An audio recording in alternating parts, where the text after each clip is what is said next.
On today's episode of Watch Chair Go, we are here with my new 1990 Nissan GT-R R32. This is a real Skyline from Japan, right-hand drive, and of course, being a car I just bought, it's broke.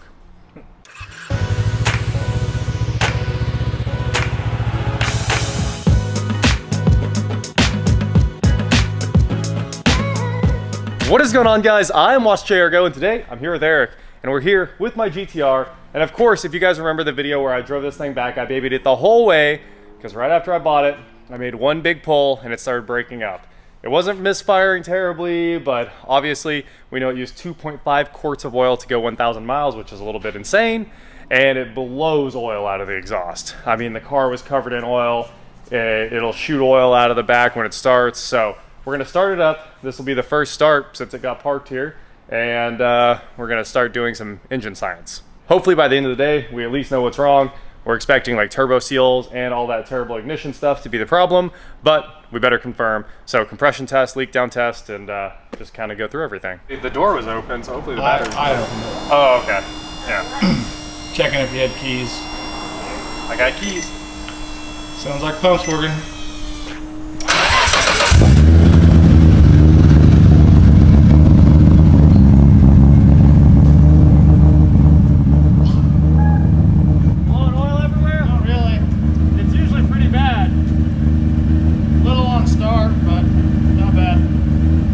Misfiring, you can hear it.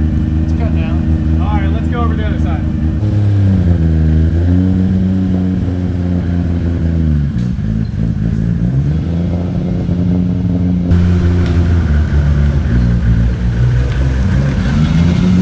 All right, we got the R32 over in the bay, and it is time to start with, honestly, the first thing that I want to do. Rip all of this old ignition system off of here. So somebody had done some like really weird stuff with this thing, and they like separated the coils to try to turn them into kind of remote coils instead of coil on plug, which is obviously better in every way. Let's go ahead and pull the spark plug wires off here. And they also put some really gimmicky spark plug wires on here from when we were kids, which, you know, when I was a kid, I probably really wanted these spark plug wires, but these are the Nology hot wires, and they have individual grounds per spark plug wire, and they either have, I think they have a capacitor in them, because they say they're supposed to have hotter spark. And resistor wires would be normal, but I'm pretty sure these had a capacitor, and that's how they tried to sell them as like special wires, even though they're nothing special. So I'm just gonna go ahead and get all this unplugged. We're gonna be taking all this apart on this car over and over and over as we try to make this car flawless again. I gotta do the valve cover at some point. I wanna repowder coat all this red stuff to a nice wrinkle black so it looks classy and it's not too boy racer. These clips don't sound good, but luckily I think this whole wiring harness is going away. We got one off. These are super weird. They're actually cracked, as you can see. And now we can start digging out all these wires that are sitting down in the valley and causing a literal disaster. You can see they've all been rubbing through each other, and some of these wires have just come apart. The boots don't work anymore. Time to delete all of this. Bring me the gold ratchet! It's very slow. All right, thanks. Since we're working on one of the gold standard cars, the old RB26 here, like the 2JZ from Nissan, basically. It's supposed to be bulletproof, although this one was slightly less bulletproof. Hopefully, there's no internal problems. All right, crawling into the engine bay like it's an old Ford, because it's hard to reach the back of this thing. Should have bought that gold pry bar. I should. Bring me the gold pry bar. Doesn't have the same ring. All right, the coils are finally coming out. Oh, there's 20 foot of spark plug wire shoved in that valley right there. You can see this spaghetti mess right here. That's the grounds I was talking about from each wire. It creates a maintenance nightmare, and it's super pointless.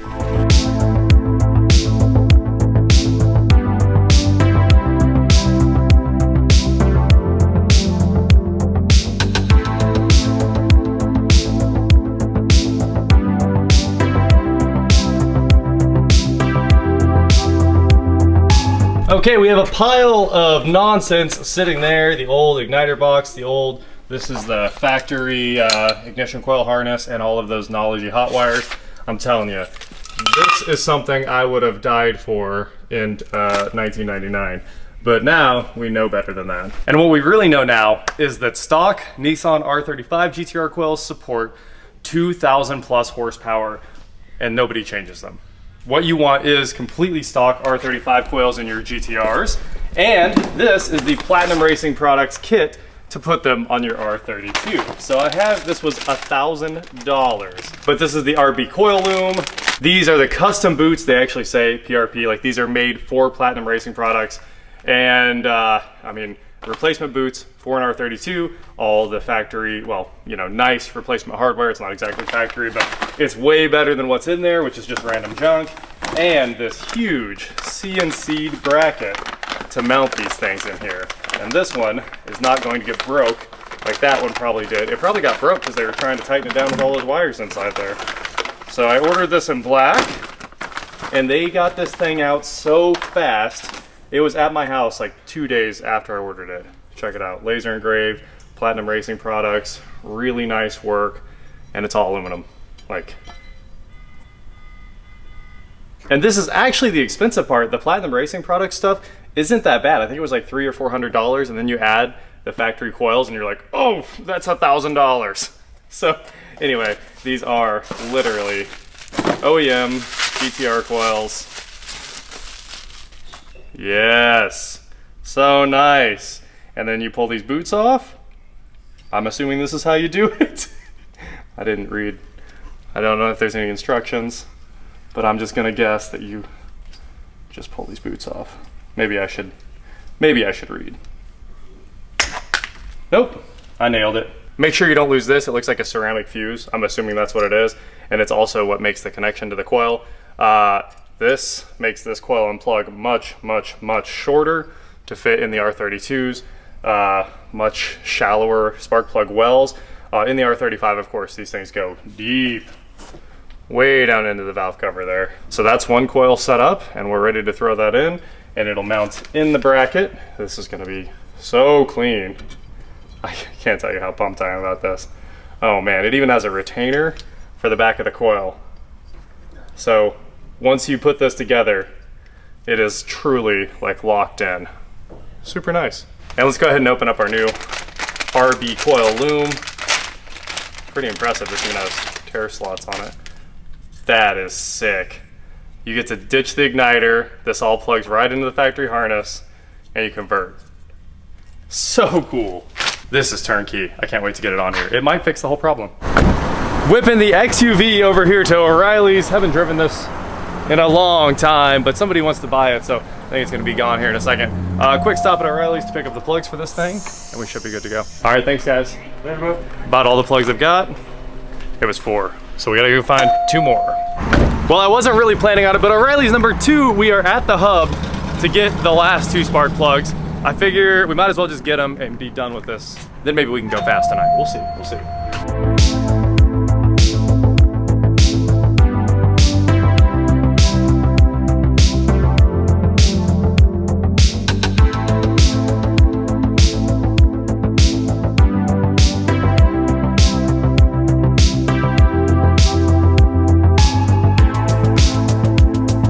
So our plugs are looking pretty rough, especially that one right there. It's hard to point on camera, but that one looks like it wasn't tightened down, and the gap's a little different too. So that could be our culprit. And when I was pulling the wires off, the back 2 basically just fell off. So that's pretty sketchy as well. I mean, the whole thing was just bad the way it was in there, obviously. So I think all these new coils and everything might fix the entire problem. I'd be so happy if that's true. But Eric's in there. We're gonna go ahead and do a compression test and get numbers front to back. Go ahead.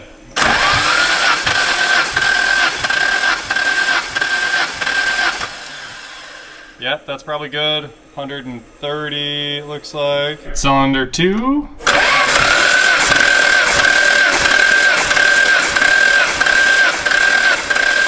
We are ready for number 3. You can...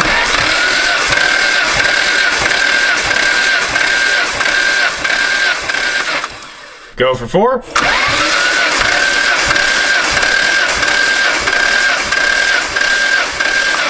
Okay, 140 on the money. Go for 5.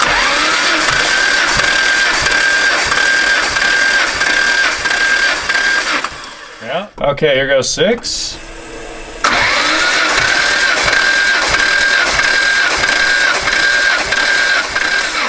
It seems pretty healthy. I don't know what the book calls for on the compression numbers, but those seem like pretty even numbers to me, within 5–10%. Hey, let's go ahead and try a little leak down. We'll throw the leak down tester on at least one cylinder, see what it's like, and if it holds up, then new plugs, new coils, and we'll see if that solves the problem. I don't know if it will. I'd also like to pull maybe that intake coupler off, one of them at least, and see if a bunch of oil drains out, because if it does, we're in trouble. So we've got the inspection camera in here, taking a look at the cylinder. See the crosshatch? That cylinder actually looks really good, I think. It's hard to get that glare out of there, but valves look okay. Switch cameras to the piston head camera, the dome. You can see there's a lot of carbon on them, but they look good. If we jump back to the first one here, I think I had it set to look at the valve reliefs. There we go, turn it around a little bit more. It's tough to see, but the carbon, everything's pretty carboned up. Pattern looks a little weird on everything, but there's no holes in anything. There's cylinder 4, that one looks, and the piston domes look rough. Cylinder 5, that one looks really good, and at least everything's kind of even. Cylinder 6 looks incredible, almost brand new. Let's take a look at the side camera. Here's the side, and beautiful crosshatch, no like scoring on the cylinders. The engine itself actually seems like it looks really good, but there's a lot of carbon, making me think it might be going through some oil. Well, there's our leak down, and I mean, 71 versus 69 it looks like. Nice. So we ended up testing again at 75 PSI because there's a percentage of loss chart in the book. So we've got 5% on this one, which is 75 to 71, and on the cylinder 4, which is the one with the bad plug that we thought might be a little sketchy cylinder, we're at 75, and we're like right about 71, 70.5 or something like that. I don't know, I think the whole engine looks really good. The visual inspection checks out, compression test checks out, as long as those numbers are right, which I think 130, 140 range is, and the leak down also seems right. Let's put plugs in it and fix the ignition and see what's going on. Maybe it's oil, maybe it was the ignition all along. Testing's done, the new plugs are in, and now it's time to install our Platinum Racing Products coil bracket. And basically just set that in there, and you'll see immediately where these holes line up. Super, super easy. And all you need to tighten the whole thing down is a 5mm Allen wrench that I have in my pocket, and get them all started by hand, obviously, first. So now, here's our 5, and we'll spin these down. Okay, just kidding. Maybe that one's a 6. I thought they were all 5s. 6 it is, and this should just take a couple seconds. Obviously, it doesn't need to be crazy tight. You don't want them to back off, but you don't need to bury them either. So, you know, just run them down and then give them just a little bump like that. And that torque is set. The bracket is in and tightened down. It is time for the coils. There's that little notch that you'll see lines up on the bracket. Dielectric grease down to the boots. And that should be pretty easy to just kind of find the top of the spark plug there. I say that, and then I can't do it. And push it on down in there. It'll all line itself up. And washer, lock washer, and these are actually 5s, so this one should be in my pocket. Hey, there we go. Repeat this 5 more times and we'll plug in our wiring. The coils are all in, all tightened down. It's time to hook up that brand new wiring harness. Oh, it's so nice having a new harness. Not brittle, you don't have to worry about it. It's modern, the wires are all nice in there. It's got some sheathing and heat shrink on every connection. Man, this is the stuff I like to work on.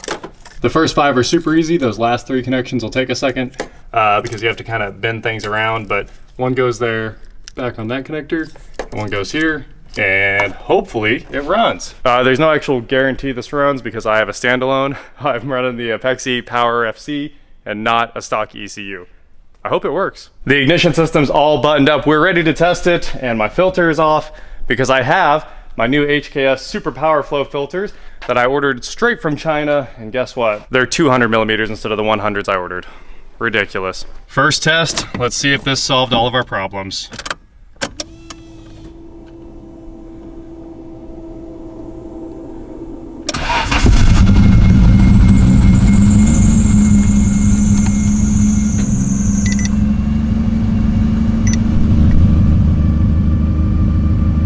Kind of sounds the same, but it also kind of sounds like it's cleaning up. 50-50. Oh, it is way better. Oh, that's so smooth. It was not smooth like that before when I gave it the little blip. It's smooth. Oh, also look at that cold oil pressure. These are mechanical gauges, so they're instant. This is the first chance I've gotten to drive this car since I drove it back from Arizona because I was so worried about the engine. I was sure it was done. I mean, I was like, look, it's got to have one Hertz cylinder because it was so bad after I made that one good pull. But now, I mean, it seems like it's running smoothly, but we still have a really nasty vacuum leak because the idle is all over the place. It's high and then it hunts and then it's high. So if we can get the idle down, maybe that could be in the standalone too, but it's probably some kind of vacuum leak somewhere because the boost gauge doesn't read anything. I like to fix all that old stuff. It'd be cool before we rip it out and put a Motec on the car. Car needs a Motec. Listen to it hunt for idle.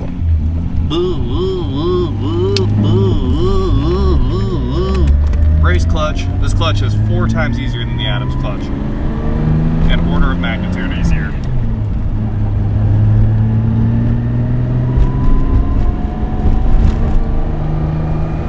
We're gonna put a little oil temp in it and then I'll make one pull to see if it's fixed. All right, we've got a little temp in it. Here's a 80-kilometer roll.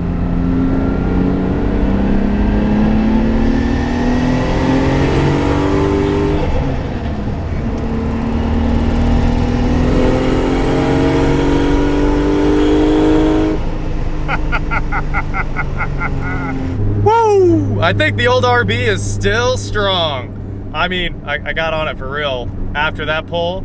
Those were probably only 3/4 throttle, maybe a little bit less because I don't want to beat on it too hard. But I was like, all right, flat on the floor, and it rips. This car rips. It's like a go-kart too. It literally feels, you know, halfway to the aerial atom. I was so sad about this. I bought another race car and it broke after 1 second, you know, in Arizona. It didn't break. Just needed a little love. So next up, let's get the oil out of it, and I'm gonna send the oil off for analysis. We'll continue doing engine science on the 32, and eventually I do think we'll rip out that Power FC and go to a Motec because it's modern, it tunes on a laptop instead of a handheld. It'd just be so much better to be able to remote tune the car. I don't want it to be a race car, but I want it to be good. So that is it for today, guys. Thank you so much for watching. Don't forget to head on over to shop.watchjrgreddy.com where you can get cool shirts like this. And please like, share, subscribe, do whatever you want to do. And I will talk to you next time. Hit you with the old shirt transition there. I'm so happy. Okay, now we're back on track with this. Yes, those coils cost me a lot of money. This car is very expensive to work on, but it's also amazing. It's so weird that it feels like kind of a modern go-kart that but floats around on the road a little bit.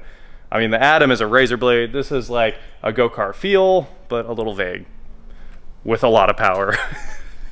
So much fun. And you have no idea how fast you're going. I really should put mile-an-hour gauges in this car, but I like just seeing it just maxed out. It says infant. It knows you're an infant. What? What? It says infant. What? What? What's it doing?